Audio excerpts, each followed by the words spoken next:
계절 지날 때 깊은 한숨 내쉴 때 그런 풍경 보시며 단식하는 분 있네. 고와 같이 너희를 버려두지 않으리. 내가 너희와 영원히 함께하리라.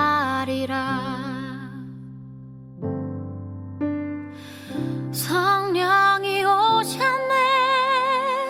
성령이 오셨네.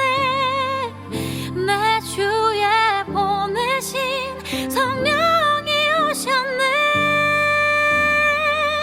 우리 인생 가운데 친히 찾아오셔서 그 나라 꿈꾸게 하시네. 오늘 우리에게 주신 하나님의 말씀은 마태복음 3장 5절에서 12절까지 말씀입니다. 이때 예루살렘과 온 유대와 요단강 사방에서 다 그에게 나아와 자기들의 죄를 자복하고 요단강에서 그에게 세례를 받더니 요한이 많은 바리새인들과 사두개인들이 세례 베푸는 대로 오는 것을 보고 이르되, 독사의 자식들아, 누가 너희를 가르쳐 임박한 진노를 피하라 하더냐. 그러므로 회개에 합당한 열매를 맺고 속으로 아브라함이 우리 조상이라고 생각하지 말라. 내가 너희에게 이르노니 하나님이 능히 이 돌들로도 아브라함의 자손이 되게 하시리라. 이미 도끼가 나무 뿌리에 놓였으니 좋은 열매를 맺지 아니하는 나무마다 찍혀 불에 던져지느니라. 나는 너희로 회개하게 하기 위하여 물로 세례를 베풀거니와 내 뒤에 오시는 이는 나보다 능력이 많으시니 나는 그의 신을 들기도 감당하지 못하겠노라. 그는 성령과 불로 너희에게 세례를 베푸실 것이요 손에 키를 들고 자기의 타작마당을 정하게 하사 알곡은 모아 곳간에 들이고 죽정이는 꺼지지 않는 불에 태우시리라. 아멘. 주의 영이 계신 곳에 참 자유가 있다네. 진리의 영이신 성령이 오셨네. 성령이 오셨네. 성령이 오셨네. 내 주에 보내신 성령이 오셨네. 우리 인생 가운데 친히 찾아오셔서 그 나라 꿈꾸게 하시네. 성령이 오셨네. 성령이 오셨네. 내 주에 보내신 성령이 오셨네. 우리 인생 가운데 친히 찾아오셔서 그 나라 꿈꾸게 하시네. 성령이 오셨네. 성령이 오셨네. 내 주에 보내신 성령이 오셨네. 우리 인생 가운데 친히 찾아오셔서 그 나라 꿈꾸게 하시네.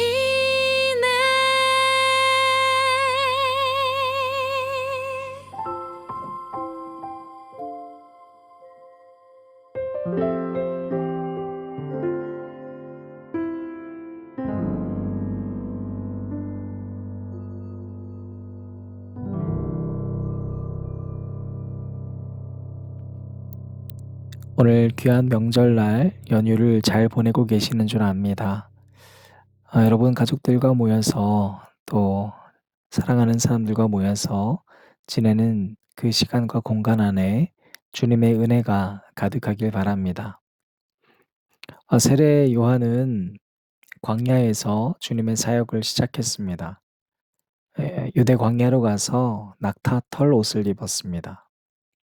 음식을 메뚜기나 석청을 먹었습니다. 그러면서 그는 채찍을 휘두르면서 회개하라고 천국이 가까이 왔다 했습니다. 그것이 오늘 본문 말씀 1, 2절에 있습니다. 여러분, 세례 요한의 사역은 굉장히 상징적으로 우리에게 말해주는데요. 즉, 광야라는 건 아무것도 없는 것이죠. 우리 세상 사는 걸 상징하는 겁니다. 아무것도 보이지 않는 광야에서 사실은 눈에 보이는 것만 추구하는 세상의 삶을 상징하는 것이 광야입니다. 그런데 그곳에서 요한은 이전에 내가 먹었고 입었던 것들에 대해서 크게 의지하지 않고 그냥 주어진 환경에서 살아가는 삶을 보여주고 있습니다. 그리고 왜 그렇게 살아가는지에 대해서 천국이 가까이 왔기 때문이다. 그래서 우리 회개해야 된다. 이렇게 얘기하는 거예요. 세례 요한의 사역이 바로 그래서 세례를 주는 거였습니다. 요한이란 이름 앞에 세례가 붙어 있을 정도로 그의 상징적인 사역이었습니다. 왜냐하면 세례 요한은 앞으로 오실 예수님께서 성령으로 세례를 주시는 분, 그걸 알려주는 이정표의 역할을 스스로 자천한 겁니다. 하나님께서 나에게 이 역할을 주셨어. 거기에 지금 세례 요한이 성경 속에서 등장하고 있습니다. 자, 그런데 세례 요한이 광야에서 뭔가 이 물 세례를 준다라고 하는 이 이야기를 듣고 나서 그리고 굉장히 뭔가 신기한 복장을 하고 굉장히 박력 있는 목소리로 막 외치는 걸 보고 사람들이 몰려오는 겁니다. 5절 6절입니다. 이때 예루살렘과 온 유대와 요단강 사방에서 다 그에게 나와 자기들의 죄를 자복하고 요단강에서 그에게 세례를 받더니. 그럼 여러분, 이 세례 요한의 사역은 성공적인 거잖아요. 처음에는 이렇게 메뚜기 먹으면서 석청 먹으면서 광야에 가서 내가 이런 사역한다 했을 때 여러분 가족들이라면 걱정하지 않았겠어요? 그런다고 누가 알아주겠냐? 근데 여러분 수없이 많은 사람들이 그에게 다 나옵니다. 그리고 죄를 막 고백을 해요. 자복을 하고요. 세례를 받겠다라고 막 자천합니다. 그럼 여러분 이들을 귀히 여겨야 되는데 세례 요한은 7절에서 이렇게 말합니다.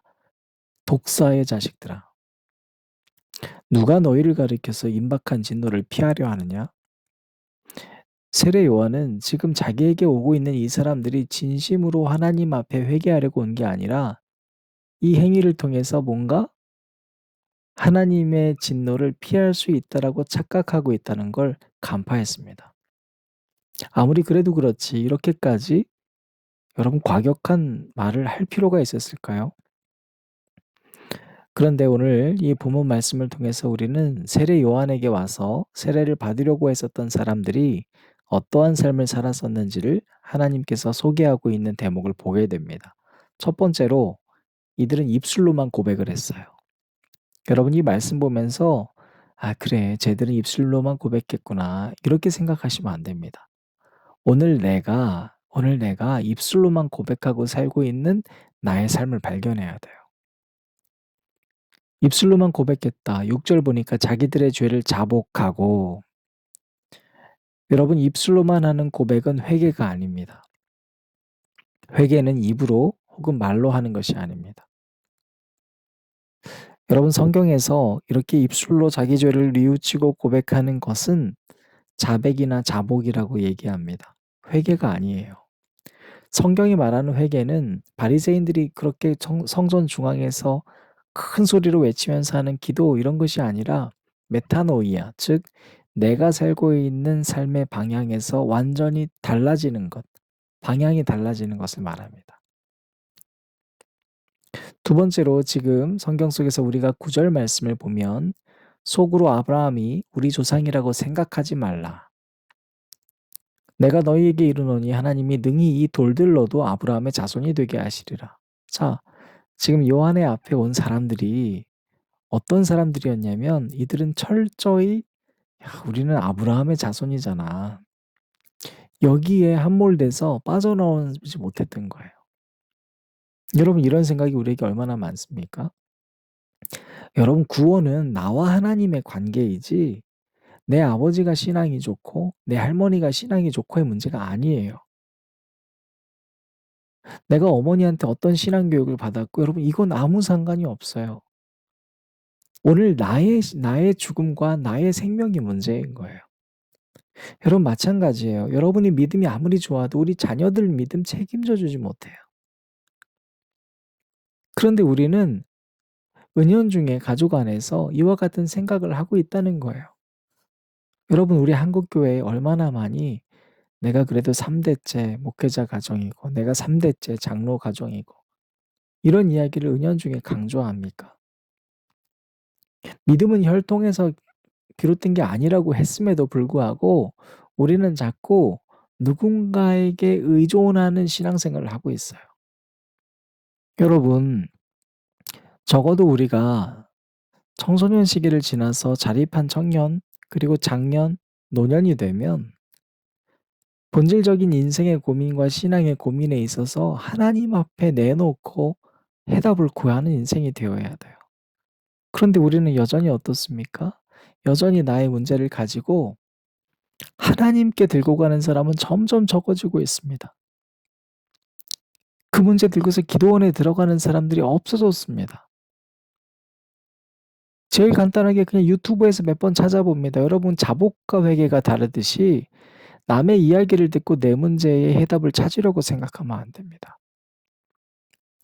그 문제를 들고 오늘 나에게 주신 문제니까 하나님과 나와의 관계에서 해결해야 됩니다. 여러분 세 번째로 6절에서 7절 보면 자기들의 죄를 자복하고 요단강에서 그에게 세례를 받더니 요한이 많은 바리새인들과 사두개인들이 세례 베푸는 대로 오는 것을 보고 이르되 독사의 자식들아 누가 너희를 가르쳐 임박한 진노를 피하라 하더냐. 지금 요한이 유독 이 무리 가운데서 주목했었던 사람들은 바로 바리새인들과 사두개인들이었습니다. 그러니까 자기 행위를 강조하고 드러내고 야, 우리 정도는 진짜 돼야지 구원받아라고 생각했던 철저한 외식주의자들이었습니다. 내가 기도 이 정도 하면 참 잘하고 너보다 낫고 내가 이 정도 철저하게 신앙생활하고 있으니까 우리가 제일 잘해. 뭐 이런 거 있잖아요. 여러분 바리새인과 사두개인들 대표적인 모습 아닙니까? 근데 여러분 어떻습니까? 이 바리새인들과 사두개인들이 신앙이 성숙하고 믿음이 굳세면 그들을 통해서 열매가 보여야 하는데 어때요? 서로 간의 분쟁과 다툼만 있잖아요. 오히려 바리새인 주변에는 사람들이 가까이 가지를 못합니다. 여러분 그들은 눈에 보이는 뭔가의 거룩한 행위를 드러내면서 하면 칭찬받는 줄 알았어요. 인정받는 줄 알았어요. 상 받는 줄 알았어요. 그래서 오늘 이 물세례의 자리도 오는 겁니다. 막 비키라고 하면서 우리가 먼저 받아야 된다고. 여러분 그것이 회개가 아니라는 거예요. 여러분 보세요. 지금 세례 요한을 한번 보세요. 지금 자기 이름 앞에 세례가 붙을 정도로 자기 사역의 유일한 사역은 세례 주는 거였어요. 그러니까 이 세례를 주는 이 행위에 수많은 사람들이 몰려오니까 내가 대단한 사람처럼 스스로가 느낄 수 있잖아요. 그런데 세례 요한은 뭐라고 합니까? 아니라는 거예요. 아니라는 거예요. 지금 내가 하는 게 중요한 게 아니라 단지 이 물세례는 성령 세례를 위한 통로에 불과하다고. 그러니까 너희들 이제 회개해야 된다고. 이 물세례는 너희들이 회개를 하기 위한 통로이지 아무것도 아니라고. 여러분 우리에게 정말 큰 문제는 뭐냐면 내가 쭉정이일 수도 모른다는 사실을 망각한 거예요. 여러분 오늘 말씀에서 회개해라 천국이 가까이 왔다고 말씀해 주고 계시는데도 여전히 물세례가 중요하다고 달려오고 있는 사람들과 같을 수 있어요. 나는 자복했으니까 나 이 정도면 됐어 하고 여전히 삶은 똑같아요. 여러분 회개하라고 천국이 가까이 왔다고 믿는 사람은 작은 죄에도 애통하고 아플 수밖에 없습니다. 그런데 우리는 큰 죄에도 뻔뻔하고 떳떳해지는 사람들이 되기가 너무너무 쉬워요. 여러분 사람들은 흔히 예수님의 은혜를 참 귀하다고 말하면서도 십자가에서 강도가 회개했다고 천국 가는 게 말이 되냐고 따질 때가 있어요. 여러분 어떠세요?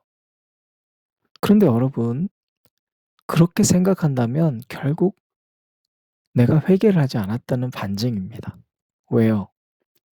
여전히 내 고백은 옳고 여전히 나는 중요하고 나의 죄에는 민감하지 않으면서 타인의 고백은 업신여기는 사람이기 때문입니다.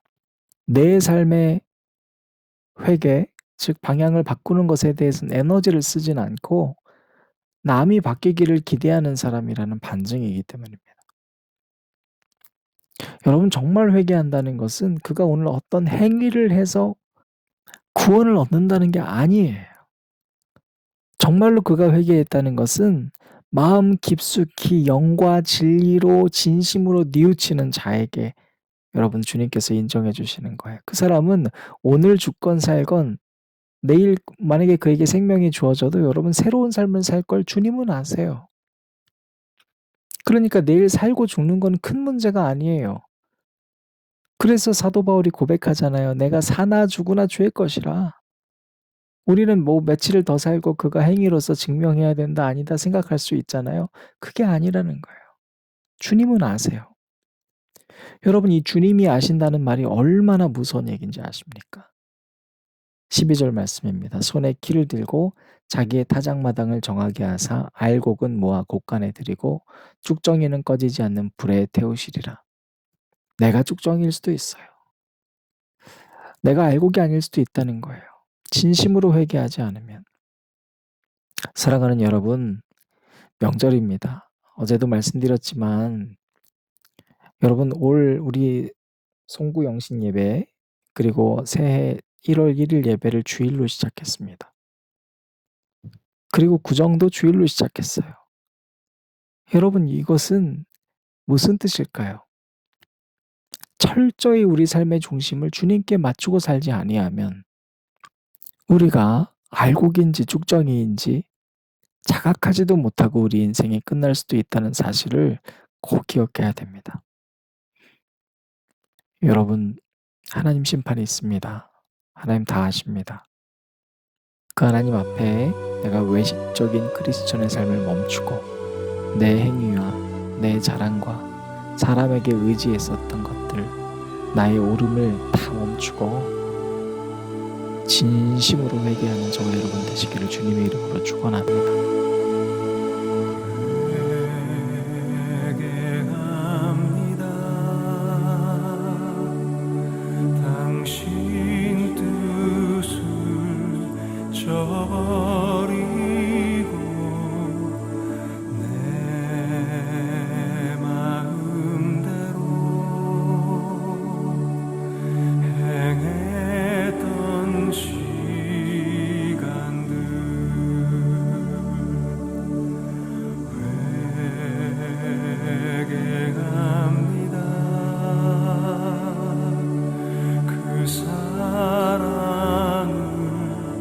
외면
성두